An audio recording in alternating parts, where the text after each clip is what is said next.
I'm sure you've heard of the term family business. And our Lord Jesus Christ also says, I'm about my Father's business. In other words, family business. Family business. The couple we're about to meet today on Covenant Marriages have been married for 7 years. They are food lovers and have been in business in the food industry. This is Covenant Marriages, and you're welcome. I'm sure you want to know about their entrepreneurial journey. So please don't go anywhere. Call a friend to watch. Share this video. You can share and you can like and you can subscribe across all social media platforms, the Covenant Marriages. And on YouTube, we are on the Covenant Nations YouTube page, but you'll have to go to the playlist segment to see us. So please don't go anywhere. We'll be right back. Covenant Marriages. Welcome back to this episode of the Covenant Marriages show. You know how they say that a family that prays together stays together?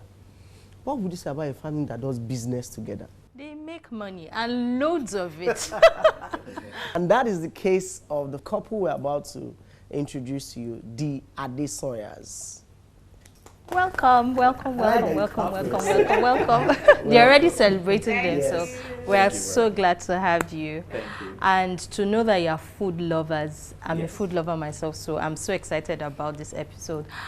So take us through your journey as a couple in business and every other thing we might need to know about you. Okay. Ladies first. You see it when they don't have Okay.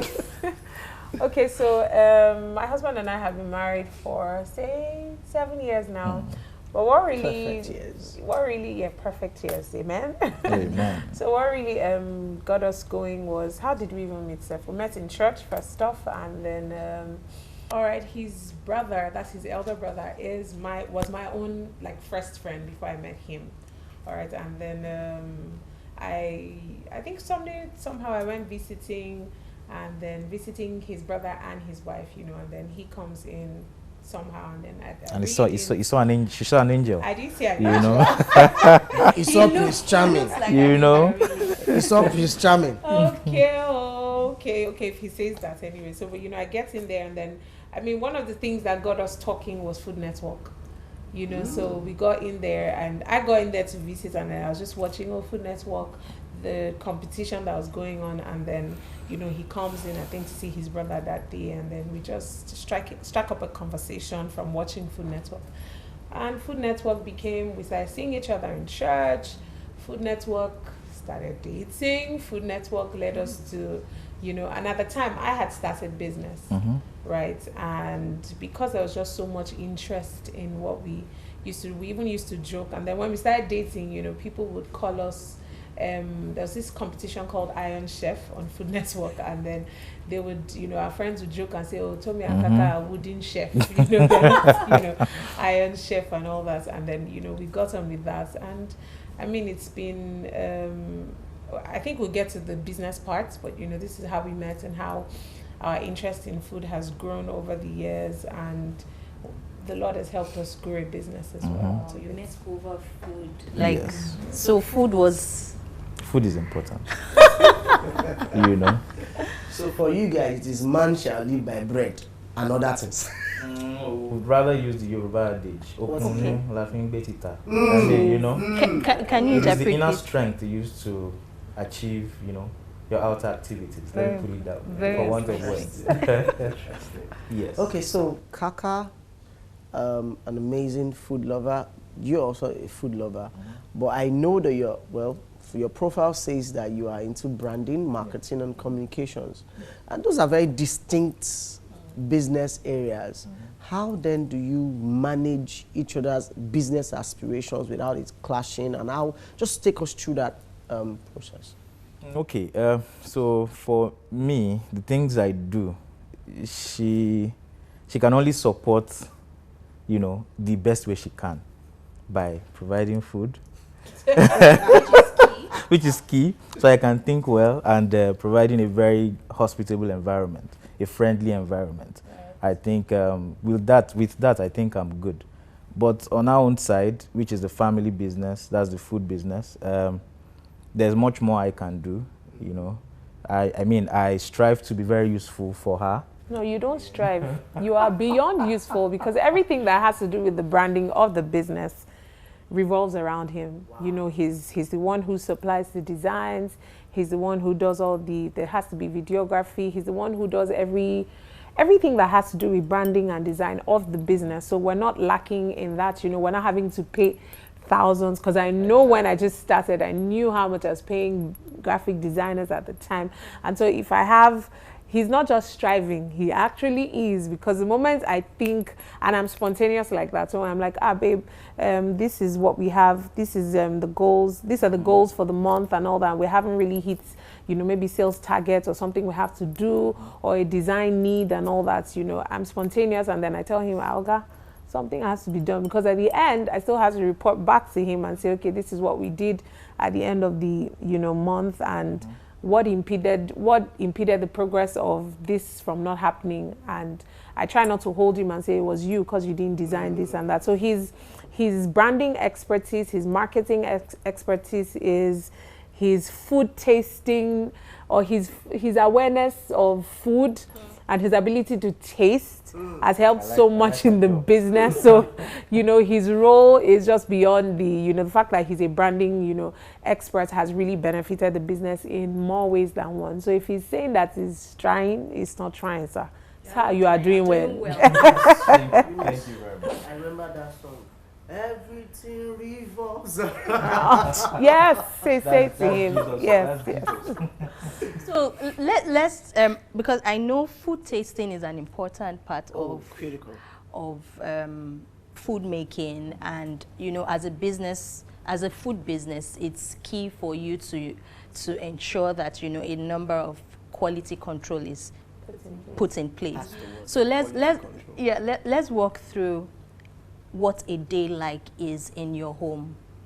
And business. And business. Yes. But knowing that the kitchen is a unique part of your home, beyond it being a business place, but being a place where, you know, you get to talk about food, which is something that connected you together and has still kept you together. So just walk us through what food and love and business can be like. That sounds like a movie. Yes. Food and love. I like it already. I think a few years ago, I mean, we didn't have all the structures we have now with regards to business. So I mean, it's from our home kitchen. Babe, come and taste, you know. And you know the typical you put on the hand. I won't do that. I'd rather use a spoon to taste. I'll use a spoon to taste, and she's wondering, oh God, just taste this thing and move on with life. But I'll take a spoon and, you know, to taste the food and all that. But over the years, I mean, we've been able to have a separate kitchen from the home, you know, kitchen. So I might not be able to go there and say, you know what, Chief, let me taste. You know, so that job is gradually, you know, leaving my table, which I'm happy about, but she still runs a lot of things by me. But one thing that has helped over the course of the years is our friendship and the fact that we are transparent and honest. If the food is not hitting where it should hit, I will. Sir, where does this food eat? It has to start from here, you know. You know, if it doesn't hit the heart, because I mean, does your food eat your husband in that manner? It has to eat, yes. Like, food is like you. It's a love project. It has to. Yeah. It has to. Food is a love project. Yes, Yes. Yes. If you are grouchy and cooking for someone, the person will feel it. It would reflect. No, It yes, would reflect yes. in the taste of your food. If you're not interested in that moment, it shows, and that's why we always, you know, I mean, he's the one who has brought this that theme. Would I call it a theme word or something for the business? And so for every staff who comes in, there's a key word that, you know, every meal that we cook is a love project. And that's because, you know, as we grew in business, we actively were involved in training staff. And so if he comes and then maybe he has a session, these are the things we have to communicate to them and say, okay, see, if you're not going to put your love, your heart into it, there's really no essence being here. If you want to survive only by cooking food, it will show. You know, so we've had series of people who have passed through our organization who we could clearly see that they just wanted to survive and, you know, have business. So, you know, they just do make things, money and go. you know, make money and go. And so it's shabbily done. you know, and stuff. So for him, you know, him saying that food is a love project is like a core for me. Even, I mean, he actually came to train us, and then when he said that day, I'm like, it felt like a revelation, and you know, it was like a recalibration, like, okay, you know. So even in our home as well, there is, you know, my children can come, and after they eat a meal, they can heartily come to their dad. I think there was a day he made pancakes and stuff for them. He cooks. You know, and he cooks great, by the way. Thank you. He cooks amazingly. Don't cast almost. You know, he cooks amazingly. And, you know, that day he came, and then I think he made breakfast or something for the kids. And, you know, my son comes and says, you know, he comes to drop his plates in the kitchen, and daddy's still, you know, whisking stuff up. And then he literally goes and says, Daddy, thank you. Like, you could tell that, you know, there was a love, it was a love project. So there was so much heart put into it. And so even at home, you know, I have learned, because of how busy I could get, you know, there was a time in our marriage where he just felt like, you don't serve my food with love. And I'm like, oh God, which one is love again? You know, like, you know, so he would come, and so because I'm trying to, let's get it done and move to the next assignment, you know, I'll just come, and then, oh baby, your food is ready. And, you know, I just serve it, you know, and stuff. And then the day he goes and says, you're not serving my food with heart, you know, I'm like, heart bow, I've added shaki, more, you know, everything What more do you want? Buffered, you know, I've arranged the food well. I made your swallow look all pretty and nice and stuff. And, you know, so what you mean by heart? But, you know, the service for him at the time, which I had to understand, was I was always in a hurry. You know, so it was because I knew that I had to attend back to work, and then the kids were there. So I just said, I'm like, oh baby, your food is ready, you're here. And then I'm off, you know. But at that, the moment he called me to order and said, okay, you have to serve it with heart. You know, it's not in the serving or how you portion it, but, you know, intentionally give it to me. So I would go around, and I could be dramatic sometimes, and then just come and say, my husband, oh yeah, take, you know. Yes. And so the drama is just, I just go drama, then I kneel down. Really? And I'm like, my Lord. One off. It's not like it happens all the time, but, you know, the moment, you know how you just try to let him know that, see, I'm actually listening. Because in marriage, sometimes you could get so used to each other that even when you correct one another, you're not paying attention. You know, so I had to, you know, as we correct each other in love, I wanted him to know that I was paying attention to your corrections. I'm not just, you know, ignorant and like, I've heard, oh yeah, sorry. Because half the time it always ends up with sorry, sorry, sorry. You know, but the intentionality of taking to that correction, I think, you know, like you said, that the marriage thrives on friendship, is, for me, it's the intentionality of actually, you know, being corrected and accepting it and taking the feedback. And then, you know, so over the, I mean, it's not over the years, because this happened about very recently, that's like a year, you know, and so I've become more intentional when I serve him, and even with the kids, because they have, I don't know, I feel like they got that from their dads, you know. So when you want to serve them, they're like, Mommy, can you? You know, and I'm like, Kilo Shele, do you get it? You know, not smart, so they, not smart. yes, you know, so they Wait, eat with their eyes. Food is already. Some sorts, because my daughter is, I mean, for a 2-year-old, I wouldn't think that she knows what periwinkle is. So, you know, when she's eating, you know, when she's eating like native soups, you know, and, you know, she's like, she's big on periwinkles, and says, can I have that periwinkle? I don't want the prawns. I don't want the my son says he doesn't want the vegetable, he wants something. You know, so they're, you know, I feel like they feast with their eyes a lot. And so if you don't serve them properly, they come back from school and say, so yesterday, I think one of those days, we forgot to put ketchup in one of their lunch boxes. And then my son comes back and says, Mommy, you missed a part. You missed a part. And I'm like, missed a part with what? And he says, you forgot the ketchup. You forgot to put the ketchup. So he actually didn't eat it because there was no ketchup. Wow. So he came back home and said, okay, so I'm going to have my lunch that was supposed to be at school, and I'll have it for lunch at home because, Mommy, you missed it. So, you know, I'm like, okay, I'm sorry that I missed it. So I think it's, you know, the love project. We're not militaristic in our approach, but to be honest, it's like I went to a friend's house, and the food was too much. So they had to take out of it. But, I mean, you just took out of it. You didn't dress the remaining part of the food. And she brought it. And I mean, she with a brought- good heart, right? Exactly. My wife just looked at me and said, just take it first. Then she came to Because take it's on it your from own. me. No, Exactly. so I took it from him. To then go I was and like, dress "Oh, the sorry, food." Please, can I just get tissues, just clean?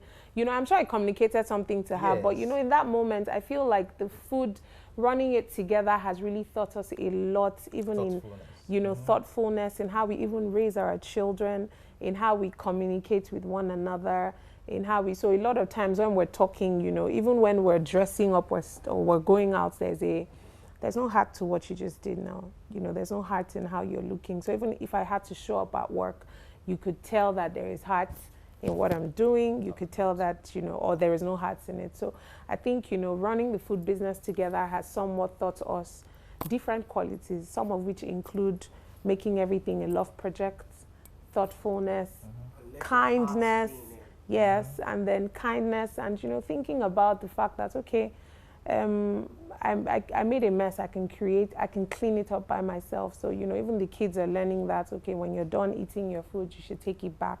So I think it has also, I would say personally this year, you know, actively being involved together in the business has taught me how to serve even better. So even if I'm the leader, I'm able to serve other people even more. And so I'm not thinking about myself alone, you know, but how to serve other people. So yeah. Awesome. We're still with the Adesanyas, and this is the Covenant Marriages. We're talking about love, food, thoughtfulness, and service. You can follow us on all socials on Instagram, Facebook, and Twitter. We are Covenant Marriages. Do not forget to subscribe to this channel and to find this video on Covenant Nation YouTube page. We'll be right back. Covenant marriages. Welcome back to Covenant Marriages. We're still with the Adesanyas, and I've been speaking about how food is important in a family, and when you are doing the food business, how you should serve with heart and make every meal, in their words, a love project. We come to you now, Mr. Adesanya. My thinking so far, and from the way you've been talking, it must take a lot of sacrifice from you, and of course from you, to be vested in our business to this degree, and vice versa. Can you tell us a bit the kind of sacrifices that you have to put in to be this active in each other's businesses? Okay. So for me, I respect space. So she's a celebrity of that business. So I like it. There are some things I cannot do for that business that she can do. You know, it's almost like raising a child. The mom is almost the primary caregiver, you know, but the father is just there to support, you know, all things being equal. Yes, so also for this business, she's the primary caregiver, but I'm there to support her. What's happening there? How can we help? You know, sometimes it's a bit challenging because I have to do my own work, and I have to do our own work. So sometimes I beg, like, please, can I do this later? But she's a now kind of person, you know? Yes, so, you know, like, I want it now. But, you know, clients have sent briefs 2 weeks ago, and I'm giving her the eye, like, Chief, please, let me, you know, but because she's my wife, I have to also be able to manage that middle part. Because a happy wife, happy life. You know, so I think God always gives us a way to, you know. But one thing I've told her for 2022, we might have to get an extra hand for the business because, I mean, the prayer is that we all get bigger. True. Exactly, and God is showing himself. So there are some things that I used to do that I'm not doing anymore, and there are some things I'm doing right now that I won't be able to do anymore. Wow. Eunice, we shall all get bigger. It's quantum leaps. In the words of the streets, we all must blow. Exactly. It's interesting to know that you do things together, business, and you're a couple. And let's talk about roles and conflicts. You know, are there times where, as a client, she says, yeah, she says, that design or that marketing strategy, it's not working.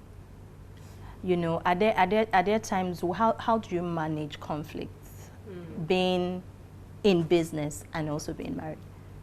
Okay. So I think over the years, a lot of my work experience has, shown that as a designer or as a brand person, you have to be very resilient. I mean, people would throw things at your work. She also does. They'll throw things at your work. But, over the years, I've been able to learn that feedback is not totally the fact that you are not getting something right. You just have to listen to what the person is saying because there's something. Because if there's nothing, then there won't be a conversation. Right. So I mean, sometimes I tell her, like, just leave me first. Let me go and finish my work. But, retrospect, when you just look back at, okay, I think she has a point, too. And that I do for other clients. I mean, there's a place now of maturity, with everything. You cannot just look back, see the designs and say, okay. And over the years, she has actually added to my progress as a design person, as a brands person, because there's just a way she thinks about it. She's always she's always thinking about it from the customer's point of view. I'm just most times looking at, okay, aesthetics, does it capture the main point? But she's saying, but we have to say this thing in a better way because the money is coming from their pockets. So how will they perceive it? How will they take it? So she's been very, very instrumental in my growth as an individual also. Say it again.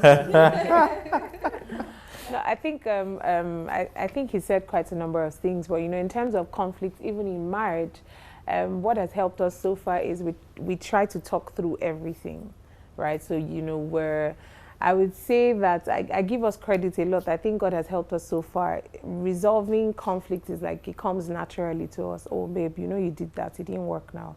In Kotoshenyeko, right?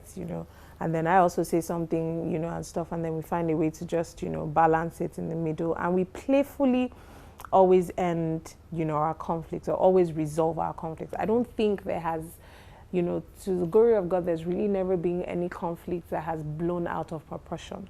I wouldn't even call it conflict. I just say, maybe a disagreement in that moment. But, maybe just when we just got married and, I mean, we're still trying to hold, just make ends meet and try to find balance in our small space at the time. I think it was just only once where I'm like, you know what, we're broke in that moment, and so much was happening, there's so much pressure, there was a certain life that I wanted, and and maybe things I had seen in the movies, and none of it was happening. And then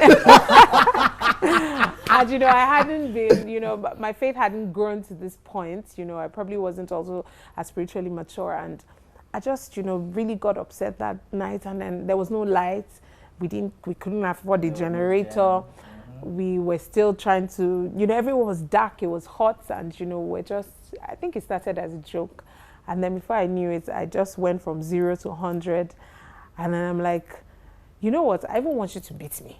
I want you to beat me. So it felt like it was a demon that was perching somewhere, and it just comes from God. One way or the other just stepped in that night, because it could have been so, because he was just wondering what's going on, beat you, why what did I do, and stuff. And then I just got upset, and as God will have it, my brother just drove past our house that night and called, and he doesn't even have a reason to. He doesn't, like, this my brother is not the person that would call you typically from the blues to just say I called to check up on you, because he's so busy. So that night he calls, and then that gave him the room to actually step out, and so I think God just stepped in that night, and that I would say would be like the major conflict we've ever had. And when he came back in, I just said, it's as if one demon actually perched on my shoulder, and stuff, and then we talked it through. But over the years, God has helped us to always talk things through. We never leave it, and I think because we're really good friends,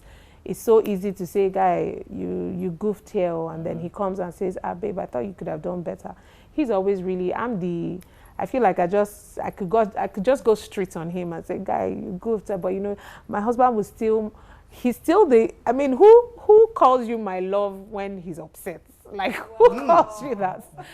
My husband will come and say, my love, what you just did. And I'm like, guy, you're supposed to be upset. Like, be angry, you know, but he would still correct you in love and say, you know, I feel like the glass cup could have been, you know, better done. I would come and say, you broke it. Didn't you see what you broke?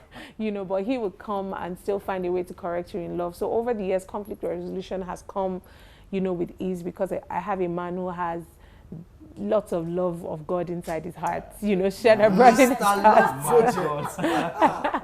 Mr. Love Project, that's your new name. I love it. You know, and I think you talked about something on leadership and in terms of roles. I wouldn't say we had it so good, because I started the business first. And so I had started taking lots of leadership roles. I was making lots of executive decisions by myself, you know, before, you know, he came along. And even when he came, when we got married and said, okay, it wasn't as though when we got married, we're like, oh, okay, so we're going to start running this business together. I think it took us... Her business. It was, you know, it took us quite a while and a lot of maybe revelation or insight, or the Holy Spirit just talking to us at different points where we realized that, okay, we can actually do this together and, you know, build an empire out of this, you know. But when we just started, it was, you don't have, I know what I'm doing here. So just, you know, so even when he tries to share his ideas, I'm like, I'm experienced.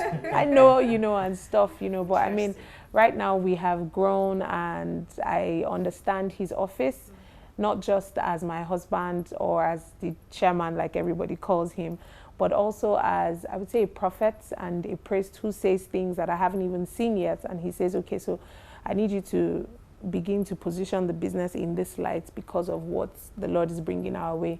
You know, so right now we're building a website. It probably won't have been something I would have thought of. I'm just still like, we can pay online, you know, and stuff. But, you know, there's something that he's seeing, you know, yes, you know, something he's seeing and saying, okay, let's, you know, explore this. He wants us to explore a particular line of doing stuff now, and that's because there's something he says. So I respect his role even more now because I have more clarity of what his role is. And then I think he also respects, I mean, you know, I think he also respects mine. You're a handful. I mean, I can tell. She's so they're so beautiful to watch. Yes, you guys are just really nice. Thank you so much. So let's talk on this issue of, and I think you've touched a bit on it.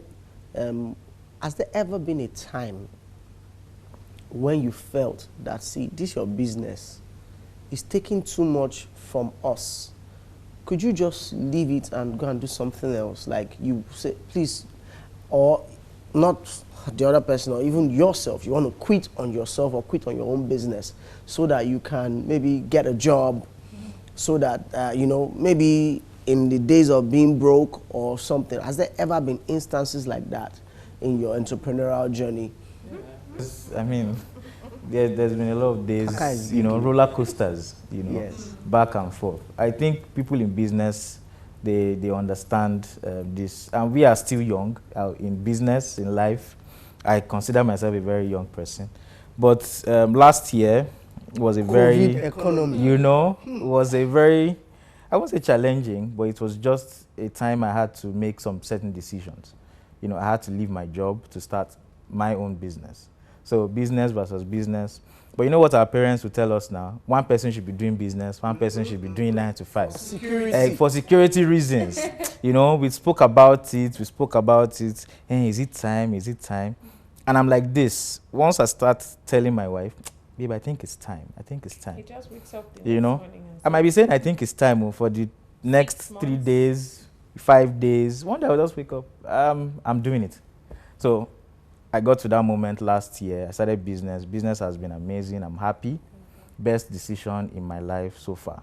So I think what our parents said is true to some very large extent, but we are not experiencing that. We're experiencing a better version of what they said. God, glory to God. Praise God. Yeah, exactly. So, Yeah, that's great to hear. So let's talk about something that is key to young marriages like ours. Oma has been married for 6 whole years. oh wow. 6 small years. 6 years is a long time. He's an experienced a long man. time. She's saying it. She's been married for 12 years. That's double my own. And she's saying as if He's an experienced man. So, as a young couple running a business, having young children, how do you steal away time for yourselves, you know. This,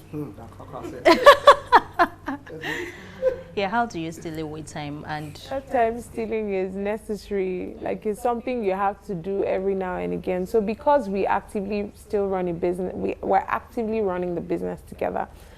You see that 8 to 2 o'clock when they're gone to school, you know, we try to just create something out of that for ourselves. Because we know that, okay, so we get them ready for school, and amazingly, in recent times, we've been actively involved, so there's really no nanny, so it's just 2 of us, and so we've been able to split it. Thankfully, he handles food while I get them ready for school and all that, and so the moment the school bus comes to get them, from about 7, they leave home at 7, from 7 till, from between 7 and 8, we try to, you know, talk things through, or just pray, or just stay around one another, and you know, there's an activity, and then nights, 8 date lunch. Yes, and then 8, you know, and 8 when things are, when work, we know that work gets busy, but you know, we make our time for each other. But we have, one way or the other, been able to find a rhythm around that 8 o'clock till about 2, you know, before the kids get back. So we're able to bond, we're able to talk on things that are pending, and we actively, sometime this year, we started making Mondays like a special date. Like every day, every Monday is something has to be done. We either have to go out, or that's as a couple, and then try to be back home before 2, you know, but that Monday is, so that has really, you know, helped to keep the fire burning and the sparks, you know, everywhere and again. So we steal time every now and again, and then when the kids are off to bed at 8:30 as well, if we're not sleepy, we try to steal time again. You know, as a young man. That you are. Well, I think that's very innovative.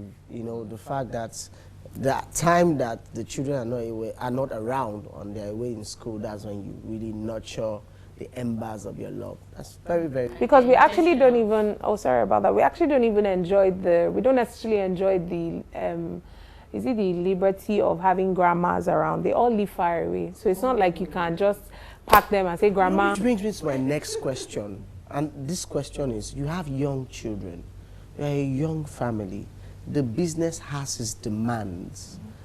How are you juggling all these balls that none of them is falling, you know? Some balls are glass, some are rubber, some are wood. So you pay attention to the one that doesn't have to fall. And you know, like one of our mentors said to us that sometimes balls drop and you can pick them up. So just make sure it's not the glass balls that drop. You know, so if it's the rubber one, it can bounce back. Which is glass, which is rubber, which is less known. So even in all of this rubber and glass and wooding and all of those balls, the truth is even the glass ones sometimes break. You know, sometimes they fall and then it breaks. But the joy of it is the fact that, you know, there's something that, you know, can fix it back together. You know, you can still pick up the pieces and not beat yourself over it.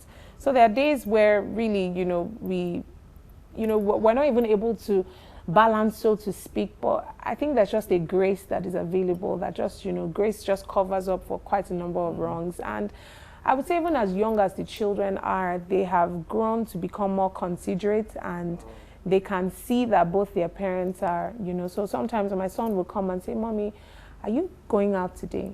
Like going out for long, which means maybe I have a catering job, you know, so he's like, oh, are you going out today? He's 5, you know, and I'm like, yes, I'm going out.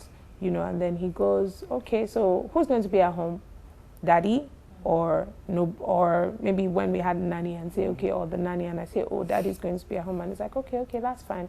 So you be back later, you know, and then, but you know, I mean, my girl is, as long as she sees her brother, she's fine, you know, and good to go. So I think with that, we've just been able to balance it, you know, and so December is like a very busy month for, you know, us, and we try to, you know, just say, okay, so babe, this is the calendar, this date, we have an event. Do I have to be there? Yes. Do I not have to be there? I mean, there are events where I don't have to attend myself, where, you know, the staff just go. And, you know, we step in and say, okay, somebody has to be at home. So we're also at that phase too where the glass ball now is family and raising these children and being present parenting them. So we've chosen to, you know, give this glass ball priority and make sure it doesn't drop. So I think that has really helped us. To be honest, it's still a work in progress. Yes. I don't know if there's any blueprint that helps anyone get it right, you know, from start to finish. We are still learning. There are some days she'll come, and I hope we are trying as parents, you know. And I say, yeah, we a scorecard of yourself. I don't beat myself for anything. I can see. I am Baba, no regrets. You know, but my wife sometimes, she just, you know, as a mother, it's expected, I think. Very you know, she'll just come, I hope we are, should we have, I said, we are trying our best.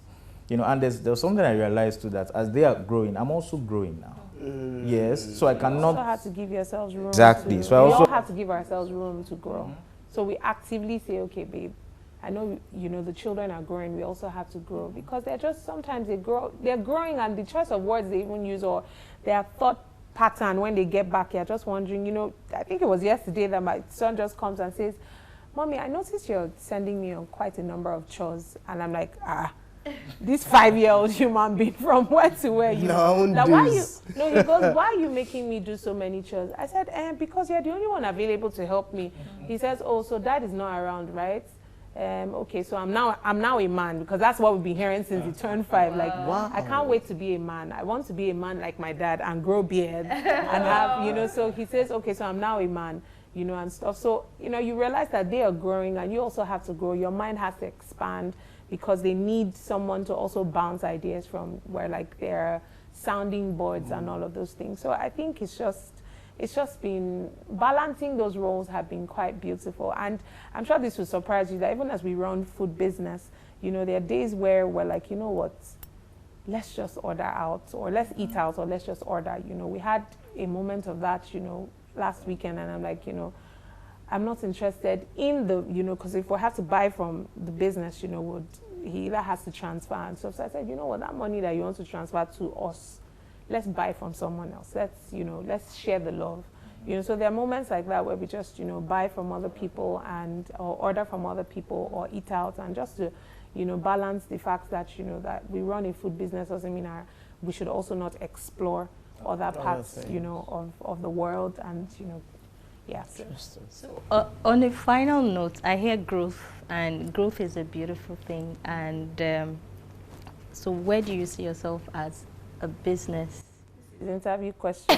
Remember when I just got my first job? Where do you see yourself in 5 years? Where do you see yourself? I see myself as the CEO of this organization. I remember a friend who had that, and she didn't get the job. We're like, why would you say you're the CEO of an organization? People asking, they are the selfish ones now. But they were not expecting that. They were not expecting her to say she's going to be the CEO. But that was probably a dream. That was a big dream. Yes.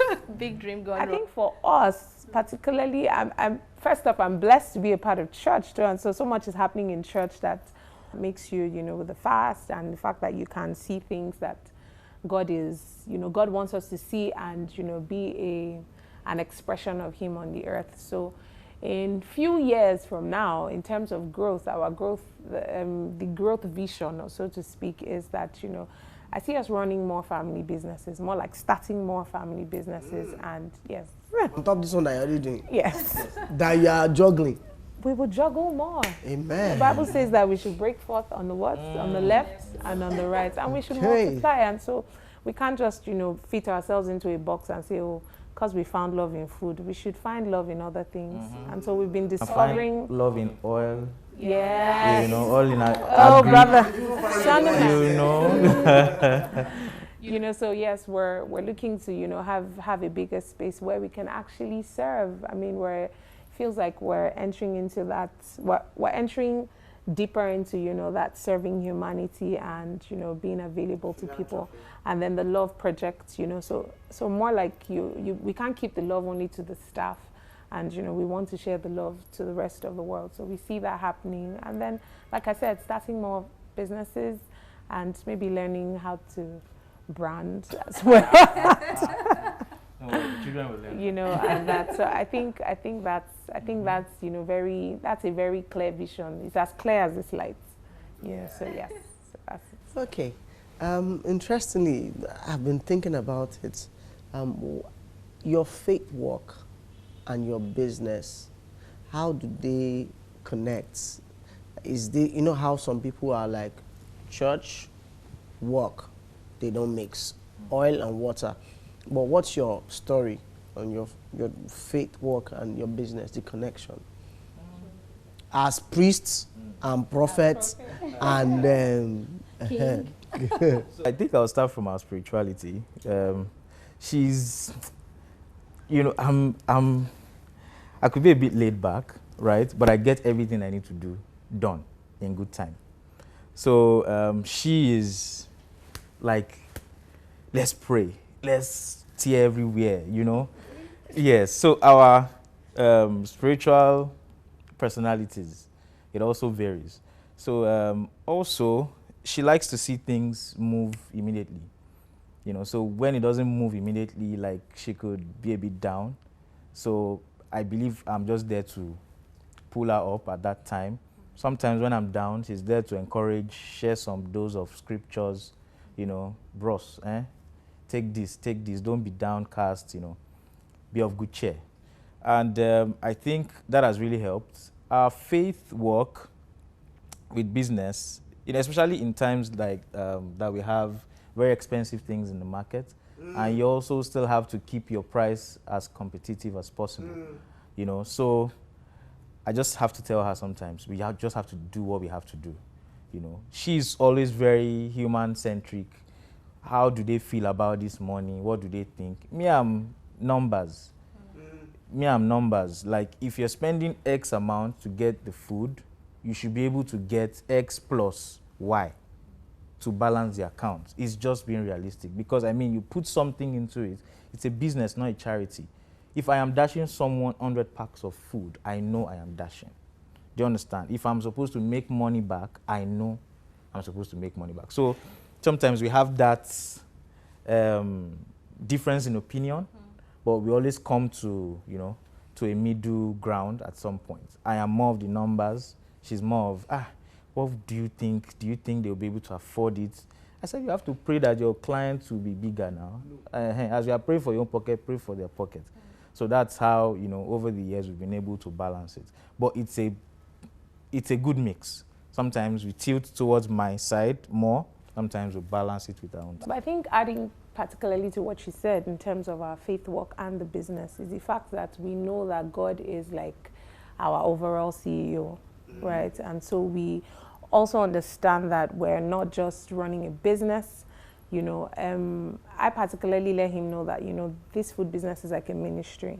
You know, so there are different expressions to running this food business.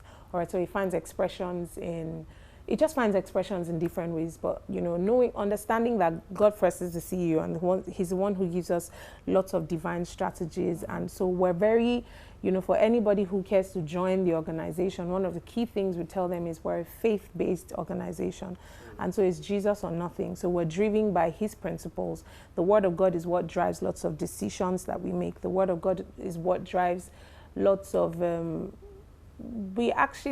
like to think we're not the typical, we're running a promo and then it's not backed by the Spirit of God.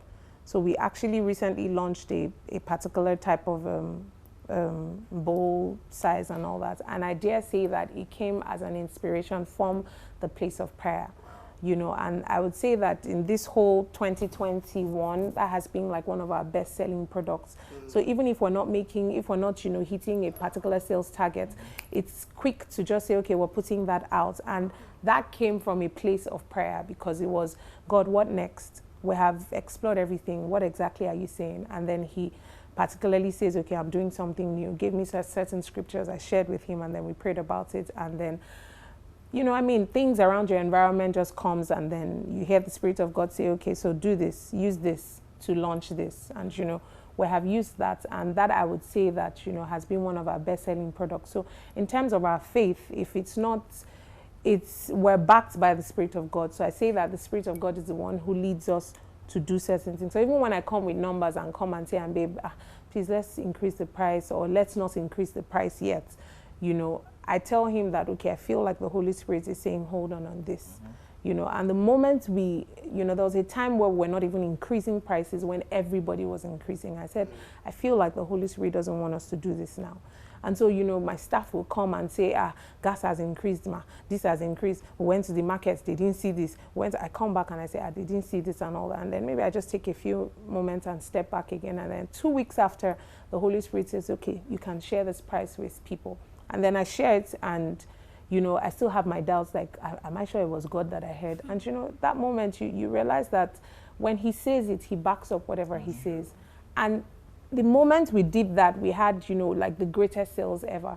So everything that we do, you know, in terms of our faith, it has to be backed up by the Spirit of God, and understanding that we're not just, you know, kingmakers, you know, or, you know, the priest in the marketplace, you know, but we're more like we're kings in the marketplace and also sons in the marketplace. But we find a way to balance it when we explore, or when we express that authority. But, you know, it's just, you know, also being kings and priests both in the marketplace and in our homes. Awesome. Awesome. It's so interesting to hear, like, we're soaking a lot in. There's a lot to learn. From food to, food is spiritual. All from food. Yeah. No. Yeah, that is what Eunice, you have joined them. yes. There's food projects, love projects. You have come now. Food is spiritual. No, but it's very, very more like Jesus But we should be fasting. No, but we fast, we balance it. Okay. It's too much of everything that, you know, it's not good. Everything. Everything should be more. All right, Yeah. I get you now. Well, thank you so much. Thank you very much. Before we go,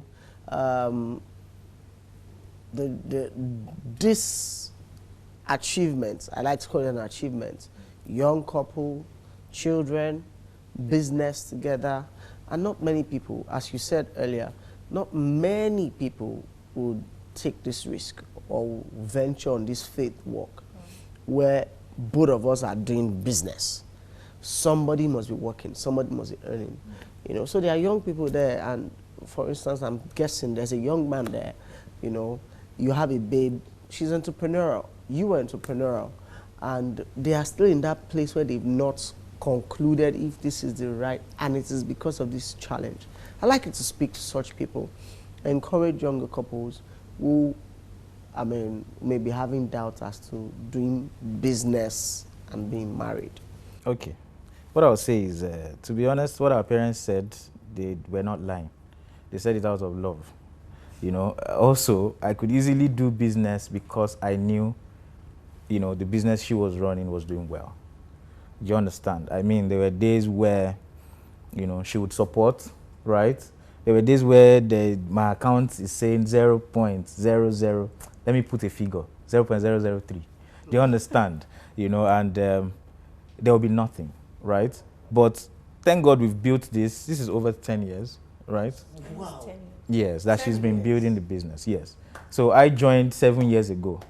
So you can see that some things were already going on before I said I wanted to do business.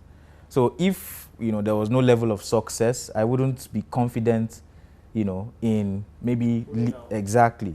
So to be honest, let's be led by the Spirit of God. Let's not just say because Tommy did this, you know, it's okay for me to do it. I mean, wisdom is profitable. You have to put food on the table. You have to put clothes on your children's back.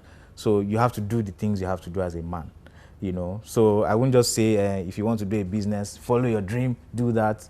I mean, do some permutations. Some things will inform you when the time is right, to be honest. That's all I have to say. Take calculated risk. That's what you just said. I think I'd also say to the young lady who is who has an entrepreneurial spirit, who has probably started business, that, you know, there's time. The Bible says God makes all things beautiful, or He makes everything beautiful in His time, you know. And then I would just encourage her to, you know, if she has started the business, you know, just keep the faith, and, you know, just keep the faith. Majorly, keep the faith. Stay on that journey, stay consistent, stay through. I mean, there are times, I wouldn't even lie that there were times where I didn't want to throw in the towel. I did, you know, but I mean, you understand, you know, the journey on which you're on. And so just, you know, just keep the faith and just believe that God is with you and you'll not fail. Well, you've heard it. Our guests have said a lot about food business, doing business together. They've said a lot about the faith. They've said a lot about many things. We have taken so much learning points from here, that is very applicable. And I'm sure you have too. Thank you so much for your time, dear Adesanyas. We had a good time, right? Yes, we did. On the show. We did. So We had a it's great part time. of our tradition on covenant marriages to give our guests, something from the place of love. Yes, this one is our own love project. Yes, our love on project the covenant on marriages. the covenant marriages. So on behalf of the team and everyone at the covenant marriages, we wish you well in your marriage and in your business. And we pray for many more happy years and plenty money, because money is very important. Please, please do us the honors. Oh, this is so beautiful. Oh yeah, now let me see. So Oh, we just love, are you kidding me? Say it, say it, say It's it. so fine. It's so amazing. beautiful. thank you This so girl makes me fine. Oh, these people are Thanks. so in love. Like, Thank you so much. This is beautiful. You're welcome. thank you. We should be the ones thanking you. Wow. Thank you so much. But we just snapped this picture like, no. That's what we do Wow. on covenant marriages, right? It's our love project. We serve you in hearts. Oh my God. I hope I would hear the last of this. Oh my. Thank you so much. We're Thank you. grateful. We're super grateful for having us.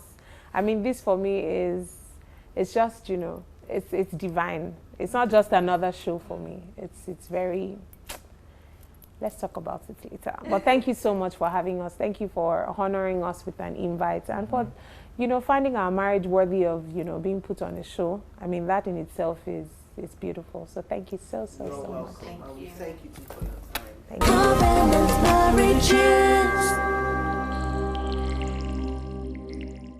Wow! What an awesome couple Ines. Wow, I they love food and I love food, but they spoke about food and business from a totally different angle, especially when they tied business to service. And that is it about God, and about Christians. As we grow in business, we should also think about service, and that was a take home for me. Yeah. What was the take home for you? I particularly like that they called their business a love project. And she referred to themselves, or to both of them, as apostles and priests in the marketplace, And then for me, the understanding, I've always heard this thing, that the way to a man's heart is through the belly. I've never, because I'm not a big eater like that. But from them, I've learned that food is important. Serve your man with heart. Yeah. Serve your man with heart. Even the children, serve them with heart. Food is spiritual. Yes, yeah, you said that. Food is. So we know you've learned a lot from the Adesanyas. They were really an amazing couple. You can tell, not just in their business, but the way they interacted and related with one another. Yes. So we're enjoying you. So please kindly ensure, please, and please, share this video. Somebody may need it. Somebody somewhere will need to hear this story so that they can also take the leap that they require. You can also follow us on all socials, Covenant Marriages. And like Omo has said, please share, like, and subscribe to this channel. Till we meet again, our dear friends. See you Next time.